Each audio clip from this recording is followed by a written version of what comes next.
Pit stop strategies can make or break a race. If you get it wrong, you'll end up being the first of the losers in second place, or you'll just end up finishing way down the field. And this is especially true if your name is Ferrari. But if you get it right, you look like an absolute hero. And it can especially make or break your race if the weather is a bit inclement. Just the other day I looked at the 1999 European Grand Prix, which was a race that made a few cars lose out because of their strategies.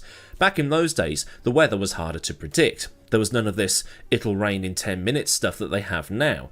But even then, we've seen countless times the teams say expecting rain, only for it to come after the race is finished. 2018 in Germany being a prime example. But in that 1999 European Grand Prix, teams took a gamble on what to do. When the rain arrived for the first time, Häkkinen dived into the pits when he saw Frentzen blow across the chicane and took some wet tyres, only for the rain to stop as soon as it had come and the track began to dry almost immediately. So Häkkinen had to manage these wet tyres that he was burning through so quick, he lost a position to Irvine, who had also had a catastrophic pit stop, and when he finally pitted to replace the wets with some dries, he'd been so slow, the leaders had lapped him. But at the same time, you can pull off a strategy that works quite nicely. Back when Ferrari could actually pull off a strategy at the 1998 Hungarian Grand Prix, they managed to bluff McLaren by bringing in Schumacher early and swapping him onto a 3-stop strategy. With Schumacher able to bang in qualifying level pace lap after lap after lap, Ferrari ended up winning the race by simply leapfrogging McLaren in the pit stops and building enough of a lead that they wouldn't lose the position whenever Schumacher had to come in again. Big brain moments. Ferrari did something similar at the 2004 French Grand Prix where they were able to take it one stage further, a 4-stop strategy, taking full advantage over the difference between the Bridgestone and the Michelin tyres and how they worked in the given conditions. Again, big brain moments. Ferrari needs to make Ferrari Benetton again. So heading into the British Grand Prix of this year, it looked like pit strategy would be determining who won the race, especially with rain in the air. It was raining here just about an hour or so north of the circuit, so it was only a matter of time before it started raining in Northamptonshire. Pit stop strategy had already been a reason why McLaren had been able to challenge Verstappen late on into the Austrian Grand Prix, because they'd saved a set of the medium tyres for later on. Now, I've been critical of the tyres in the past, the fact that they're gimmicked tyres, to borrow a term from professional wrestling. They're designed to do what the sport wants them to do. At the minute, they're pretty much designed to do one-stop races with 2 stops or more only really happening if there's a safety car or virtual safety car, or if it rains. Still, not as bad as 2010 or 2012 or whenever it was when the tyres just died after a set point in the race. Was it Canada, where Kimi just went backwards in his Lotus? Anyway, there's still some work that needs doing with them, especially when it comes to Monaco because drivers just pootle around doing nothing, knowing that nobody can overtake. Similar thing happened in that IndyCar race I streamed the other night. It was save as much fuel as possible to burn as much as you could at the end. That's taken some getting used to, that has. Next time out it's Iowa, and I'm really not looking forward to tyre and fuel saving in that. In Formula 1, being on the right tyre at the right time can make or break your race, and the actual weather conditions you're racing in can be part of that too. Take 2020 as an example. The 70th anniversary Grand Prix was hot, and Mercedes struggled against Verstappen's Red Bull, despite them being at the same track they had just raced at, back-to-back races at Silverstone. This year, the race was cooler, much cooler, below 20 degrees, so tyre wear would be affected. In theory, the softer tyres should have lasted a bit better than they otherwise would have done. Just as a simple overview, the softer tyre is, well, softer than the other compounds, so it moves around a bit and can generate temperature quicker. However, because it can heat up faster, it will wear out faster through thermal degradation. For the harder compounds, it's the opposite. It takes longer to heat up but lasts longer because the thermal degradation is less. It's why you see the wet weather tyres overheating when it starts to dry out. They're incredibly soft and the tread blocks move around a lot. Imagine using a brand new rubber, or eraser if you use a different term, to rub out a piece of pencil work that you've been doing, and that rubber is incredibly soft. It wears out almost instantly, you round the corners off. But if you take one of those erasers on the top of the pencil where it's been left out in the open for too long and it's gone really hard, you can't rub anything out on it because the thing just won't wear off. It's pretty much the same principle here. But one thing the teams found out pretty quickly is that despite the cooler conditions, the soft tyres were falling off. Silverstone is a very high load circuit, with Sector 2 being load central. Brooklands, Luffield, Copse, Maggots and Beckett's all being corners where the car is really loaded up. The cars barely brake between the exit of Luffield and Stowe. It's a magical section of track. I know a lot of people say that Silverstone is a mid-track and it's quite boring because elevation change, but you can't deny that it often produces the best racing of the year. So because of the wet qualifying, the teams decided to start on the medium tyres for better all-round use. While Verstappen did get past Lando in the opening part of the race, as the stint went on, Lando's car came back to him. It's also worth noting here that for the start of the Grand Prix, Russell, Hamilton, Verstappen and the two McLarens were all on the yellow wall tyres, the medium tyres which they treated like a soft. In fact, both of the McLarens had the pace come back to them because on lap 15, Norris overtook Verstappen, and then 2 laps later, Piastri overtook Verstappen. By which point it had started to rain. Hamilton seemed to find the grip, but then he started to struggle. Both he and Russell went off at turn 1 in perfect follow-the-leader fashion, and then Lando and Oscar found grip where George and Lewis couldn't, and ended up swapping over with the two Mercs by about lap 20. It was looking slippery, but everybody was staying out, except for Zhou, Ocon, Perez and Leclerc, who had pitted for intermediates, and we'll get to Leclerc in a little bit. But for McLaren, when they came into pit, the wrong call was made. Mercedes double-stacked Lewis and George. McLaren only brought in Norris and left Oscar out there on the slick tyres when the times were falling, and being on the slicks was no longer an option. The only way for Piastri to go now was backwards, because he was lapping nearly 20 seconds a lap slower than he was at the start of the race, and the weather was favouring the intermediate tyres. By the time Piastri had pitted, he rejoined in 6th. But while everybody's been focusing on McLaren over the last couple of days, the biggest blunder of the race still has to go to Ferrari. It just hasn't been talked about much because A, Ferrari was never on course to win the race anyway, so wasn't part of the headlines, and B, well, it's same old, same old. I mean, Ferrari should really have done better in qualifying for that race. Leclerc had pitted on lap 19 for the intermediates while everybody else was still running on slicks. On the TV graphics where it showed Piastri clearing Russell, it shows Leclerc in the pits and falling down the order. He'd been told on the previous lap that there was some heavy rain in the pit lane and there would be about another 10 minutes of this rain spell. He and Ferrari had made their call way too early. As a result, when he came back out, Leclerc was nearly 14 seconds a lap slower than Sainz. When the intermediates were the right tyre to be on around lap 25 or 26, he destroyed them, and they were useless. So he lost time again on the knackered rubber versus everybody else on good rubber, and had to pit again for some fresh intermediates. Totaled up, over a minute and a half was lost according to the race. Red Bull, meanwhile, had been able to play things a bit more tactically. Because of Perez starting from the pit lane, he'd basically become Verstappen's test mule, and he'd pitted around the same time as Leclerc to get a read on the situation. If Perez was fast on the intermediates, then they could bring Max in and maybe gain some precious time over the McLarens and also the two Mercedes, because by the time lap 20 rolled around, Max was in 5th and starting to struggle.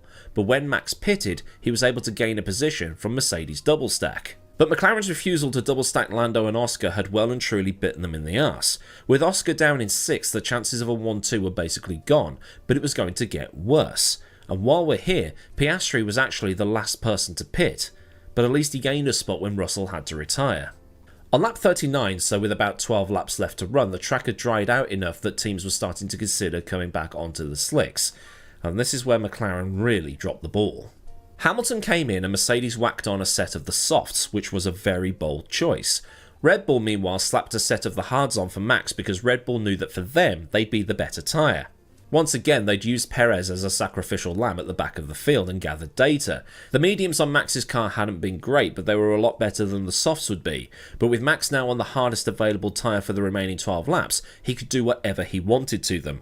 They were going to last more than 12 laps, even if he absolutely hammered them. When Lando was coming round, he said on the radio that he needed to box and the soft was the better tyre, despite McLaren having a set of brand new mediums, which he'd used so well in the opening part of the race, available to him.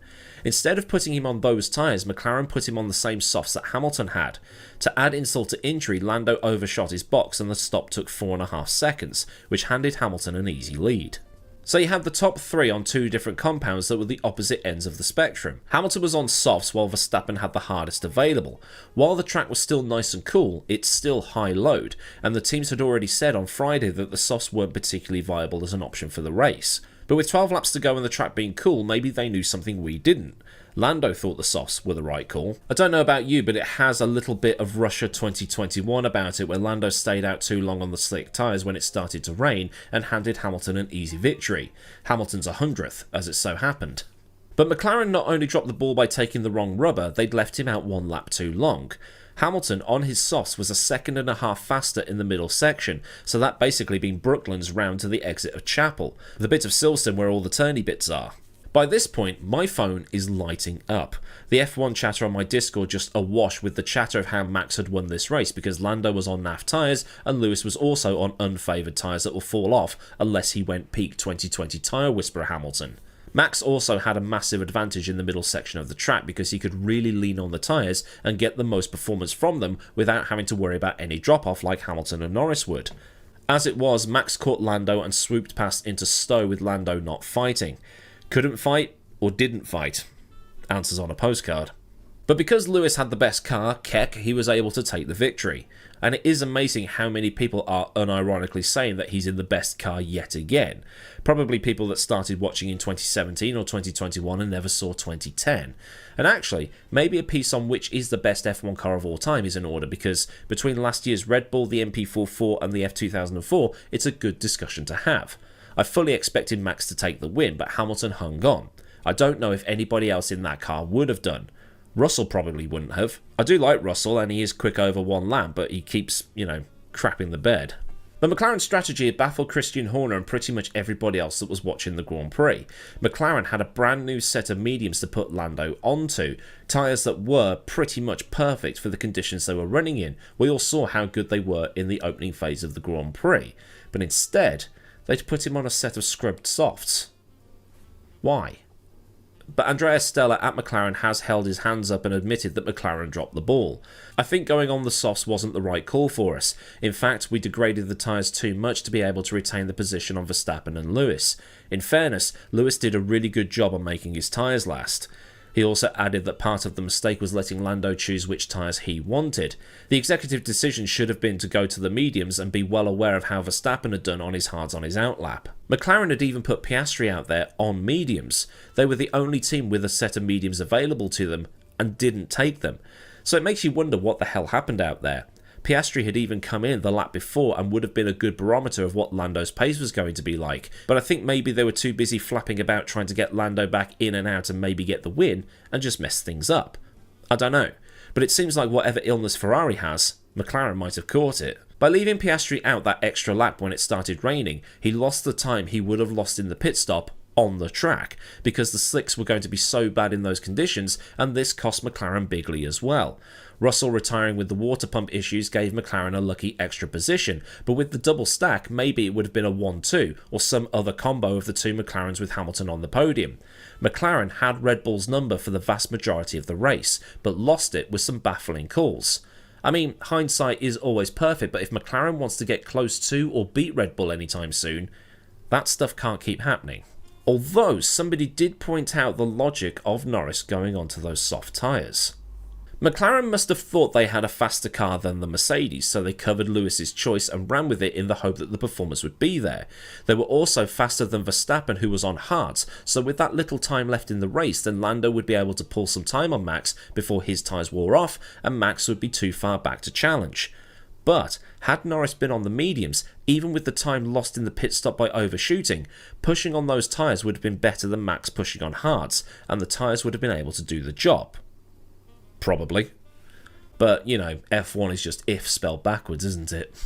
So that then begs the question, did Hamilton win the race or did McLaren lose it? A little bit of both, I think.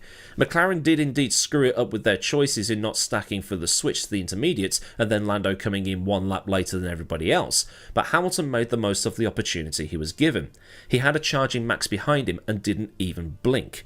Okay, maybe another lap and Max would have had an easy overtake into Stowe with that overpowered DRS down there, but Lewis was praised by McLaren and Red Bull for managing the tyres like he did to make sure he took his 104th Grand Prix victory. And if this is Hamilton's last ever Grand Prix victory, what a place to get it, winning his home race on the straight named after him and in a race with iffy weather, a little bit like the first time he won at Silverstone.